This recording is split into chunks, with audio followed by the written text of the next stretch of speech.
Bienvenue dans ce tutoriel dans lequel vous allez pouvoir prendre connaissance de l'outil Discord. Alors pour commencer, ce que je vous propose de faire, c'est d'aller dans les réglages, là en bas à gauche, les paramètres utilisateurs. Ces paramètres utilisateurs, c'est l'endroit où vous allez pouvoir changer votre image en cliquant dessus. C'est l'endroit où vous allez pouvoir changer votre nom, votre mail si jamais celui-ci ne vous convient pas. Et nous pouvons aller dans le menu Apparence pour cliquer sur Clair. Comme ça, chacun peut choisir l'interface qui lui plaît le mieux, qui est la plus agréable pour ses yeux. Vous pouvez également, si la langue ne vous convient pas, bien sûr, aller la changer ici. Et je pense que c'est suffisant pour le moment. Vous pouvez du coup cliquer sur Escape, sur la petite croix là, pour revenir à l'endroit où vous étiez précédemment. Hop. Ici, c'est la petite icône qui vous permet de vous rendre muet. Notamment si vous êtes dans un salon vocal, ça vous permet de ne pas faire de bruit si quelqu'un d'autre est en train de parler. Ici, ça vous empêche d'avoir du son. Et puis là, voilà, paramètres utilisateurs. Si vous cliquez sur la petite icône ici, vous pouvez choisir le statut dans lequel vous êtes, c'est-à-dire est-ce que vous êtes en ligne, inactif, si vous ne voulez pas être dérangé, ou si vous êtes invisible, c'est-à-dire qu'on apparaît comme non connecté. Par exemple, si je clique ici, hop, j'étais en ligne et je suis passée à hors ligne. Je vais me remettre en ligne, ça vous allez voir comme ça change. Alors, comment se présente cette page? À gauche, vous avez les serveurs. Donc, c'est-à-dire que là, on vous a invité au serveur une fois que tu sais campagne d'impact, mais il en existe d'autres. Donc, si jamais vous voulez en créer un ou rajouter un serveur sur un autre projet que vous avez, vous pouvez le faire ici. Pour le moment, on va rester sur le serveur une fois que tu sais et ça nous suffit pour ce tutoriel.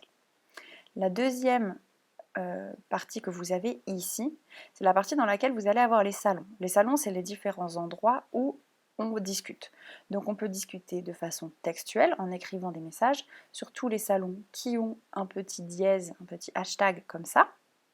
Et on peut discuter de façon vocale, donc avec son micro et même avec sa caméra, lorsque l'on a un salon qui a cette petite icône de haut-parleur. Vous voyez en lettres majuscules et en gras, on a les catégories. Ces catégories, on peut les fermer et les ouvrir pour ne pas voir ce qui est dedans. Vous avez vu que quand j'ai cliqué sur commencer pour le fermer, celui-ci reste comme actif puisqu'en fait je suis dessus. Donc on me montre toujours le salon sur lequel je suis. Voilà. Et je peux changer de salon, donc je peux aller dans Aide Discord, je change, vous voyez, cette partie-là est la partie qui montre ce qu'il se passe dans le salon. Et donc je peux choisir d'aller dans un salon ou dans un autre. Donc là je reviens sur le salon Accueil. Et je peux également aller dans le salon vocal. Alors le salon vocal, ça fonctionne de façon un petit peu différente, c'est-à-dire que quand je clique sur créer un salon vocal, là je vais autoriser le micro, bien sûr, sinon personne ne va m'entendre. Hop. Et en fait, ça a créé directement un salon vocal dans lequel je suis. Donc là, vous pouvez simplement inviter les personnes à rejoindre quand elles-mêmes vont du coup cliquer sur ce salon vocal, qu'elles vont voir apparaître pour elles.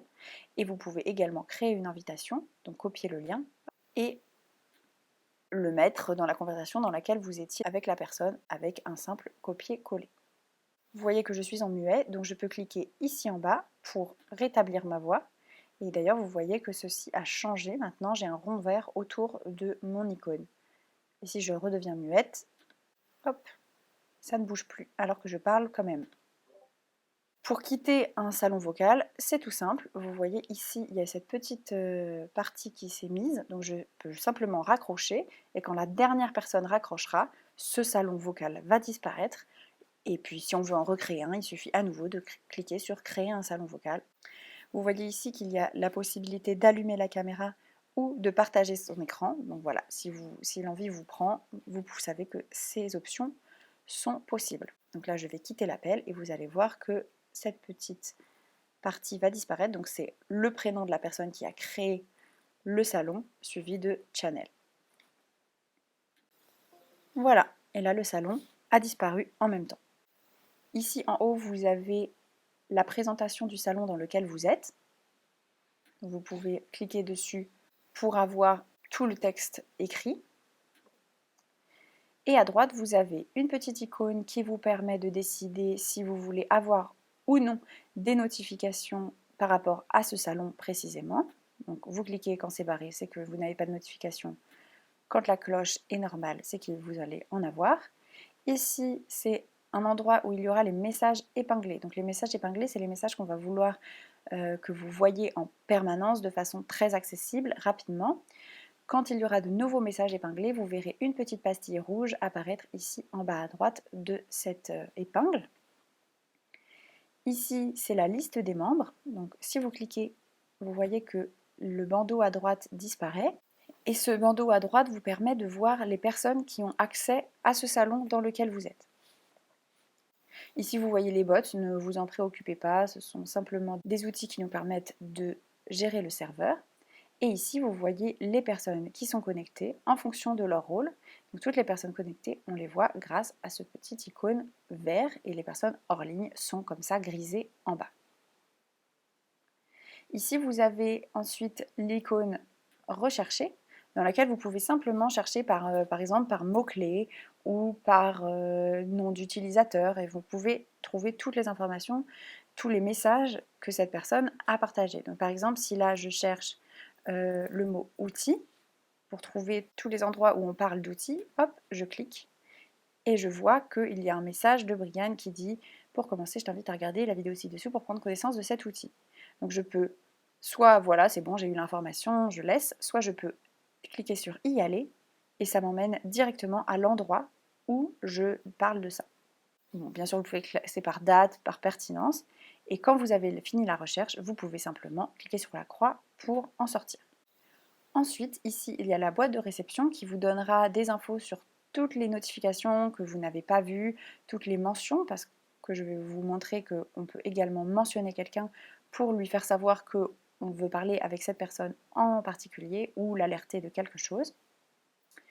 Donc c'est ici que vous verrez ça. Pour le moment, il n'y en a pas. Et ici, c'est un bouton d'aide qui vous amènera à l'aide que Discord a créée pour ses utilisateurs. Donc ce n'est pas une aide que nous avons créée, c'est une aide pour n'importe qui utilise n'importe quel Discord. Pour l'aide, vous n'avez pas à hésiter aussi à aller dans ce salon que l'on a appelé Aide Discord pour nous poser des questions. Donc pour aller dans Aide Discord, simplement vous cliquez sur le salon. Vous voyez que tout ça change. Et ici, vous pouvez demander de l'aide. Donc j'ai besoin d'aide pour créer un salon vocal, par exemple. Et là, les personnes se chargeront de vous répondre, les personnes qui sont dédiées à l'aide.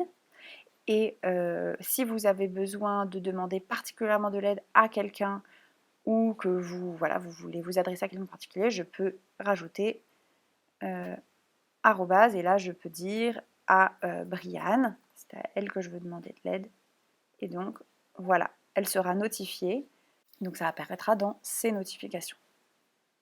Quand je retourne sur Accueil, je vois que j'ai deux notifications dans Aide Discord. Alors comment je peux aller les voir? Soit je peux donc cliquer sur Boîte de réception et je vois que j'ai des messages non lus, mais je peux également aller dans Mentions et je vois que là, en effet, on m'a mentionné, puisque je m'appelle Tutoriel.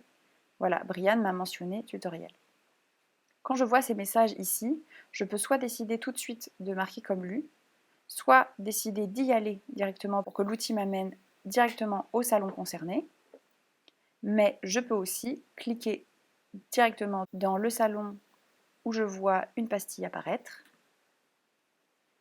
et là, je vois en bas, en haut rangé, ce qui m'est adressé. Ok, quel est le problème?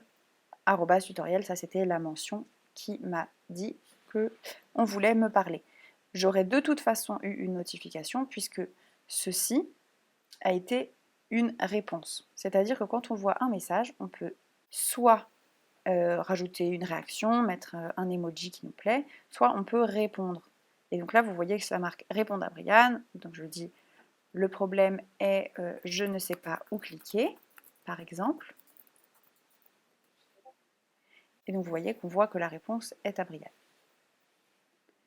On peut également, si finalement je trouve que ce message n'est pas important et qu'il ne devrait pas apparaître, cliquer sur plus et puis le supprimer, copier le lundi message si je veux l'envoyer à quelqu'un, ou encore le marquer comme non lu.